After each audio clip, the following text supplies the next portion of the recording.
How did some beaches in Ghana get from this to this? The answer to that question is beyond shocking. Just how much clothing is arriving here? Why is so much of it being dumped in rivers and beaches, informal dump sites? People are literally able to climb mountains of textiles. Those are Ghana's beaches today. So my question to the Ghanaian government, how are you going to be asking for reparations when you're still in cahoots with the West to destroy and sabotage one of Ghana's and Africa's most priceless industries? But before we get into the government, there's a bigger scam going on with this whole secondhand debacle that we're going to unravel. And most importantly, before we get into that, let's look at the four main devastating ways that secondhand clothing is destroying Ghana. First and foremost, we have pollution. In beaches across Accra, you have secondhand clothing to heights as tall as me across the whole beach. Most of these clothes usually end up in the sea and the sewers and the drains. And then from there on, we start to see the effects such as the floods that we experienced 2 weeks ago. Secondly, health. Over 60% of these clothes are actually not reusable. So they're usually burnt. And when they're burnt, they release harmful toxins into the air, which the locals usually suffer from. Alternatively, they're dumped into the seas, which infect the fishes that we later on buy from the markets and eat. A lot of times when people think of secondhand clothing, you're thinking of the Prince Charles and the rich people of Europe donating the clothes. Let me give you a clear sense of where these clothes are coming from. Have you seen those videos of American ghettos when you see these whiteys on powder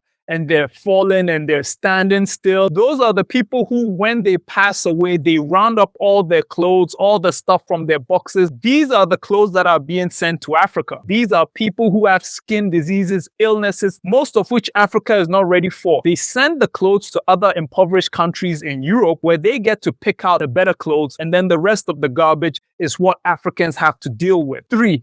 Our culture. We can't be telling people from all parts of the world to come and experience Ghana culture when we are doing everything to run away from it and sabotage it. Imagine a whole generation of young Ghanaians growing up to look back at us and see us as a nation of trash wares. If you look at the Chinese and the growth of their era and how they exported their culture from the Chinese movies and the martial arts, and the same thing with America, because they understand that culture is a multi-billion-dollar industry and it should not be taken lightly. 4. And that's the economy. And this is the most important. You see, a lot of these recycle advocates like to brag that secondhand clothing has created 30,000 jobs. The amount of jobs that have been destroyed by secondhand clothing in the textile industry alone amasses to over 50,000. And that's just in Ghana. In Nigeria, it has destroyed up to 140,000 jobs. And that's just the textile industry. We're not talking about all the other jobs that have been sabotaged, like designers and tailors and all the other jobs that they create in terms of paying models, marketing, shop assistants, and more. And if our designers were able to make the money they truly deserve in absence of secondhand clothing, they'd be able to compete with the West. They'd be able to bring prices down to make their clothes more affordable. There's so much going on when we talk about the destruction that secondhand clothing is doing. We can't see a Nigerian Louis Vuitton. We can't see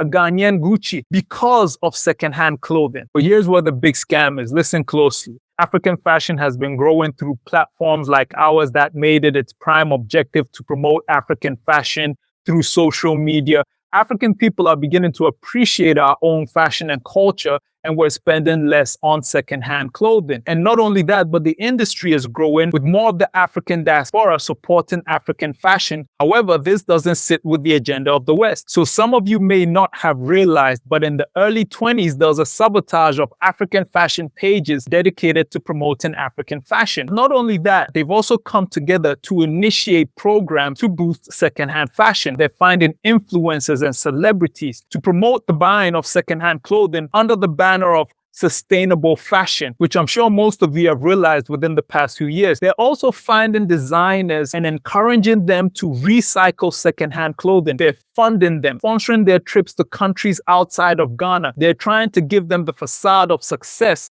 to tell the other designers, you need that trash that the YT people are throwing in order for you to thrive and be as successful as this designer. And then they go on to win awards. They do the same with fashion weeks. They sponsor fashion weeks that push the message of telling designers to go and recycle European clothes so Africa can remain the dumping grounds for Europe, which is what we know as waste colonialism. Some of these organizations organize their own fashion shows for secondhand clothing. Literally, these European organizations are using the faces of Africans to say that secondhand clothing is so bad and it's ruining your landfills, Why not recycle it so we can get rid of it? And that's where the scam is. That's where the lie is. Secondhand clothing is a business permitted by the Ghanaian government. There are people who buy it in bulk and dump it on our shores. It's not donations. The West is receiving money to sabotage us so we don't grow enough to compete with their brands, even on our own soil. By buying these materials and recycling them, you're not cleaning your beaches. You're actually continuing the cycle of the business that's destroying your beaches. If someone's selling a bad product, bad bread in your area, you band together and you don't buy that bread. And that bread seller will disappear if they're not making business. You don't say, if we don't buy the bread is going to spoil. So let's keep buying it until the person just wakes up and goes away. And the Western world knows this very well because they fear the rise of a successful West African clothing industry. And this is why they work hand in hand with our African government to make sure they continue to feed us secondhand clothing. This is not just a bunch of people selling used clothes. This is actually an intentional sabotage by African governments in cahoots with Western governments to make sure we don't grow. 10 years ago, East African countries came together and said they were going to ban this because it was not good for their people and their industries. America threatened to put sanctions on them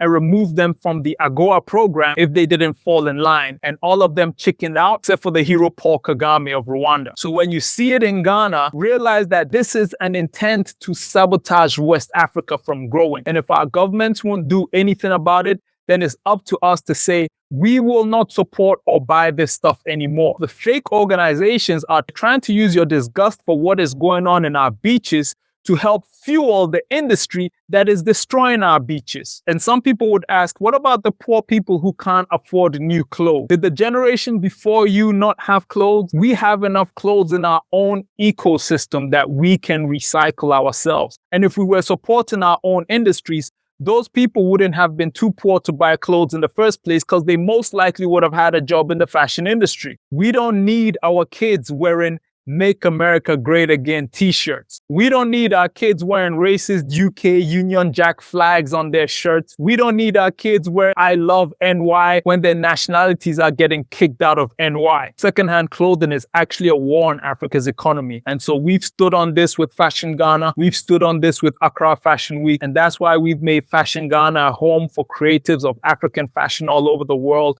We encourage you to shop from us. T-shirts, our dresses, hats, bags, and more. So with that said, I look forward to the next sales alert we're going to have in our email inbox, letting us know that you just bought something from Fashion Ghana. All right.